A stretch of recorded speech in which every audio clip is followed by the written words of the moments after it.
கல்வி செய்திகள் வாசிப்பவர் சிவசக்தி ஸ்டார்.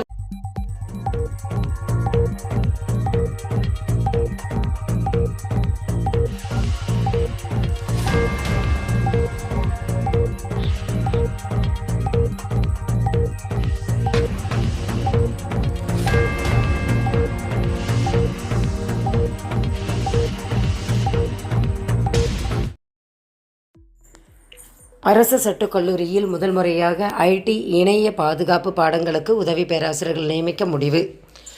அரசு சட்டக் கல்லூரிகளில் முதல் முறையாக தகவல் தொழில்நுட்பம், இணைய பாதுகாப்பு சட்டம், குடும்ப சட்டம் ஆகிய பாடங்களுக்கு உதவி பேராசிரியர்கள் நியமிக்கப்பட உள்ளனர். இதற்கான டிஆர்பி தேர்வு பாடத்திட்டம் அரசு இதழில் வெளியிடப்பட்டுள்ளன. பட்டதாரி ஆசிரியர்களுக்கு இராணுவ பள்ளியில் வேலைவாய்ப்பு.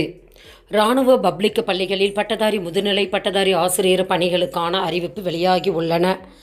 மேலும் விவரங்களுக்கு www.joinarmyschool.com என்ற இணையதளத்தை பார்க்கலாம்.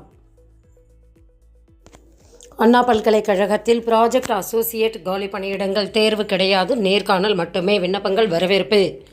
அண்ணா பல்கலைக்கழகமானது வேலைவாய்ப்பு குறித்த புதிய அறிவிப்பை வெளியிட்டுள்ளது. இதில் ப்ராஜெக்ட் அசோசியேட் 1 பணிக்கான காலியாக உள்ள ஒரு பணியிடம் நிரப்ப உள்ளதாக தகவல்கள் வெளியாகி உள்ளன.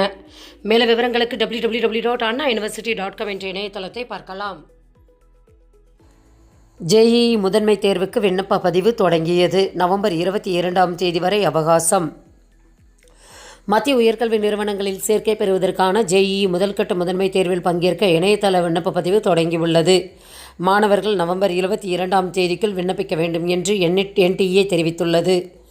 மேல விவரங்களுக்கு www.jemain@nta.nic.in என்ற இணையதளத்தை பார்க்கலாம். அரசு மேல்நிலைப் பள்ளிகளில் முதுகலை ஆசிரியர் பணிக்கு பதவி உயர்வு பட்டியல் தயாரிப்பு. பள்ளிக்கல்வி இயக்குனர் உத்தரவு. அரசு மேல்நிலைப் பள்ளி முதுகலை பட்டதாரி ஆசிரியர் பணிக்கான பதவி உயர்வு பட்டியலை தயாரிக்குமாறு மாவட்ட முதன்மை கல்வி அதிகாரிகளுக்கு பள்ளிக்கல்வி இயக்குனர் S. கண்ணப்பன் உத்தரவிட்டுள்ளார். செய்திகள் நிறைவடைந்தன. வணக்கம்.